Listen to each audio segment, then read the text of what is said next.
92편 안식일에 부르는 노래.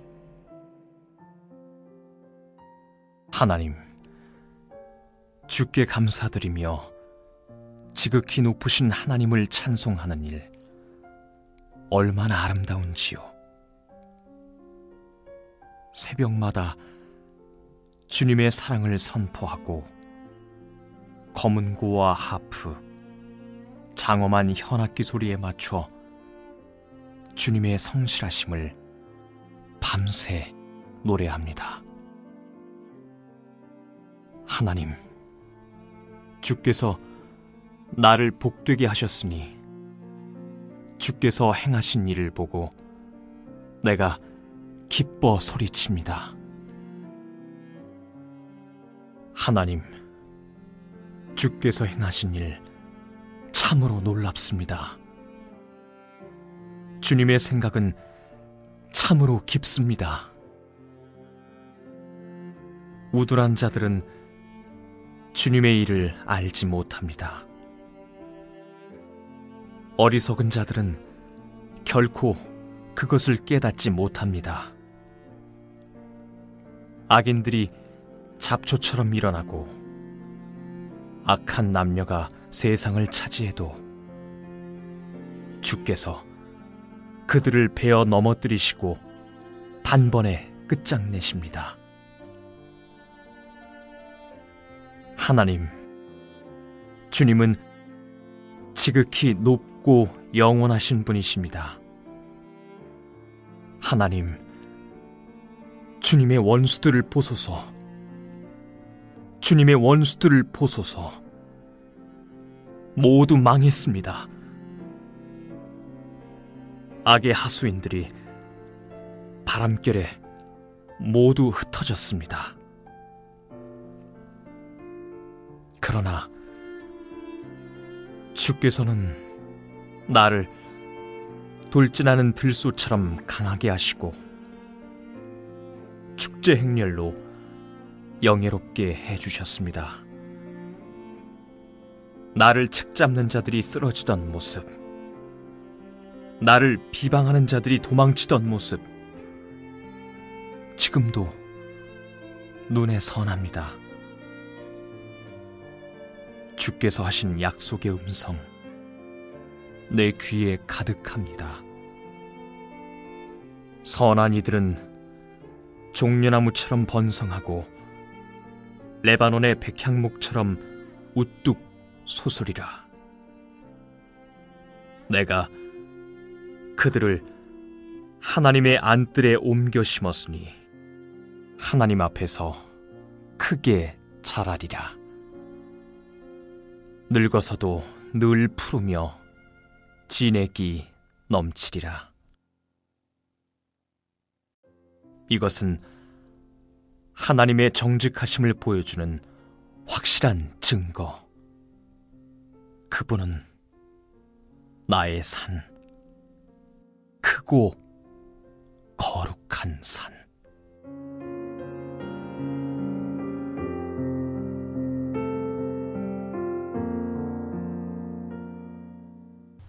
(1절) (3절) 좋으니이다. 톱으로 말문을 연 시인은 하나님께 찬양하며 그의 기도를 시작합니다.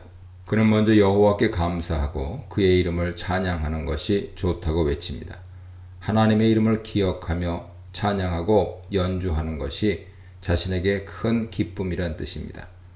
하나님 성호의 예인, 구원자, 치료자, 공급자 등은 하나님의 하신 일과 그의 속성을 드러내는 표현이죠. 시인은 여기서 하나님을 지존자로 부르는데 이는 하나님의 지극히 높으심을 강조합니다. 시인은 이 지존자 하나님을 아침과 저녁에 생각하며 그의 인자하심과 성실하심을 선포하는 것을 기뻐합니다. 아침과 저녁이란 표현은 시인이 얼마나 자주 하나님을 그리워하고 생각하는지를 보여주죠. 인자와 성실은 하나님의 대표적인 성품으로서 하나님이 하신 일과 긴밀하게 연결되어 있습니다.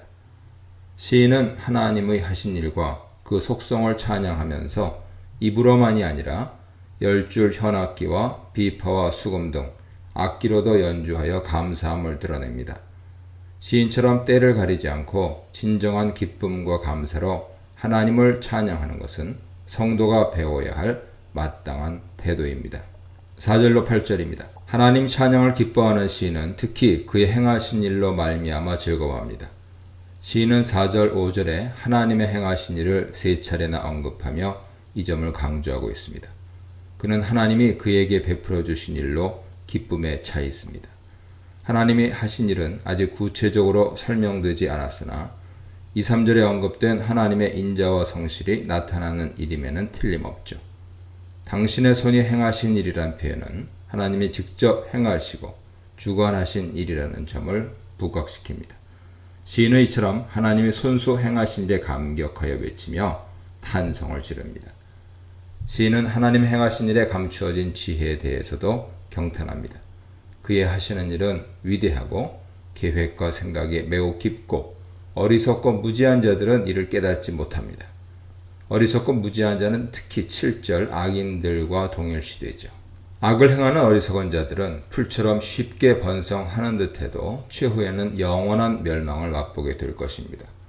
그들은 하나님이 누군지 제대로 알지 못하며 하나님을 자기들 힘의 원천으로 삼지 않고 하나님의 성품을 따라 살지 않습니다. 그러므로 하나님으로부터 생명을 공급받을 수 없고 하나님이 원하시는 대로 성장할 수 없습니다. 반면 시인은 하나님이 세상의 그 누구보다 더 뛰어난 지존자임을 알며 악인과 의인을 살피고 심판하시는 주관자이심을 분명히 알고 있습니다. 9절 11절입니다. 시인은 하나님을 모르고 악을 저지르는 하나님의 원수들이 궁극적으로는 하나님의 심판을 받을 것을 확신합니다. 이 악인들은 정녕 패망하고 다 흩어져 하나님을 대적할 수 없게 될 것입니다. 시인이 이렇게 확신할 수 있는 것은 그가 직접 하나님의 악인에 대한 심판과 의인에 대한 호의를 경험했기 때문입니다. 시인은 하나님이 자신의 뿔, 힘을 들소의 뿔처럼 힘있게 높이셨고 그에게 신선한 기름을 부어주셨다고 말합니다. 신선한으로 번역된 단어는 14절에서 나뭇잎에 풍성하고 푸름, 빛이 청청한 이렇게 됐죠. 푸름을 나타내는 데 사용되었습니다. 이로 미뤄보아 신선한 기름이란 앞의 뿔과 마찬가지로 힘과 활기를 의미한다고 볼 수 있습니다. 하나님이 이같이 시인을 높이고 기름을 부어주신 행위에는 시인을 인정하고 환대하는 모습이 함축되어 있습니다. 시인은 또한 자신을 대항해서 일어나 자신에게 악을 행한 원수들을 자기 눈으로 보고 귀로 들었습니다. 원문에서는 11절에 보응받는 것에 해당하는 단어가 나오지 않아 시인이 원수들에 대해 직접 보고 들은 것이 무엇인지 설명되지 않았습니다. 그러나 앞서 7절 9절을 고려하면 시인이 목격한 것은 원수들이 패망하여 뿔뿔이 흩어지는 모습이며 무성이 자라났다가 영원히 뽑혀 말라버린 풀과 같은 모습임을 추측할 수 있습니다. 덧붙여 이 단락에서 한 가지 더 눈여겨보아야 할 것은 시인이 자기의 원수를 하나님의 원수와 동일하게 취급하고 있다는 점이죠. 그 이유는 시인처럼 하나님을 지존자로 알고 의지하는 자에게 대항하는 악인은 근본적으로 하나님을 경외하거나 두려워하지 않으며 하나님의 생각과 행하시는 일에 정의로움을 알지 못하고 그를 대항하는 자들이기 때문입니다. 12, 15절입니다. 악인의 멸망을 선언한 시인은 이제 대조적으로 의인이 하나님께 받을 형통의 축복을 선언하며 시를 마칩니다. 시인은 의인을 종려나무와 레바논의 백향목에 비유하면서 의인이 이 나무들처럼 번성하고 성장하는 복을 받을 것이라고 말합니다. 여기서 번성하다는 나무가 싹을 내고 뻗어나가는 모습을 나타내고 성장하다는 잎이 무성함을 표현합니다. 종려나무나 백향목처럼 번성하는 의인의 모습은 풀처럼 번성하는 악인의 모습과 대조되죠. 한편 종려나무와 백향목은 늘 푸르고 무성하므로 성경에서 장수와 번성과 축복의 상징으로 소개되었습니다. 종려나무는 크고 곧은 줄기, 푸르고 긴 가지, 무성한 열매로 유명하며 승리를 상징하기도 하죠. 백향목은 레바논에 서식하는 나무로서 단단하고 높게 자라 최상급 목재로 널리 알려졌습니다. 에스겔 선지자는 백향목 나무를 아수르에 비교하면서 이 나뭇가지의 굵음과 아름다움, 무성한 잎사귀로 인해 삼림을 덮는 풍성한 그늘, 구름까지 닿을 만큼의 높이를 특징으로 묘사했습니다. 솔로몬은 하나님의 성전을 지을 때 두로왕 히람에게 레바논에서 백향목을 베어 보내달라고 요청했고, 히람은 그 요청대로 목재를 바다에 운반하여 보냈으며, 이 목재는 성전 지붕을 덮는 썩가래와 널판으로, 또한 칸과 칸 사이를 잇는 들보로 사용되었습니다. 한편 시인은 의인의 이러한 번성과 형통함이 나무 자체에서 발생하는 것이 아니라 이 나무들이 하나님의 집에 심겼기 때문임을 밝힙니다. 생명의 근원이신 하나님이 계시고 생명수가 흐르는 곳인 성전 뜰에 옮겨졌기 때문에 나무의 뿌리가 항상 물 공급을 받아 마르지 않고 풍성한 잎사귀를 내며 번성할 수 있습니다.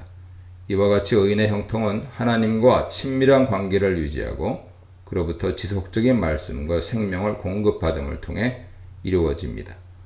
둘째, 의인은 나이가 들어도 계속 열매를 맺는 복을 받을 것입니다.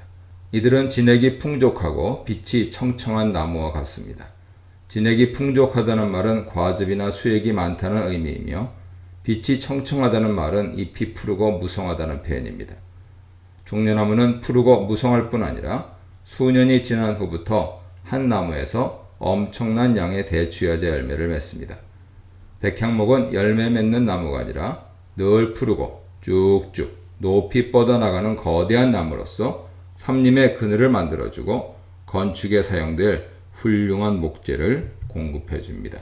나무를 통해 비유적으로 묘사된 의인의 형통은 자신을 과시하거나 높이는 결과를 가져오지 않습니다. 진정한 의인의 형통이란 하나님을 의지하고 그분의 가르침을 따라 사는 것이죠. 그러므로 그들은 하나님이 정직하시고 의지할 바위가 되시며 하나님에게 어떠한 불의도 찾아볼 수 없음을 선포할 수 있습니다. 시편 52편에서 하나님을 자기 힘으로 삼고 있는 시인이 자기 자신을 하나님의 집에 있는 푸른 올리브나무로 비유하면서 하나님의 인자하심을 영영히 의지할 것이라고 고백하며 감사하는 것이 바로 그 예입니다. 시편 52편 8절이야 보세요. 이처럼 성경이 정의하는 의인은 하나님을 의지하고 그와 친밀한 관계를 유지하며 사는 자이며, 의인의 형통은 하나님으로부터 지속적인 말씀과 교제의 공급을 받아 그의 성품을 따라 사는 데서 나타나는 성장과 번성을 뜻합니다.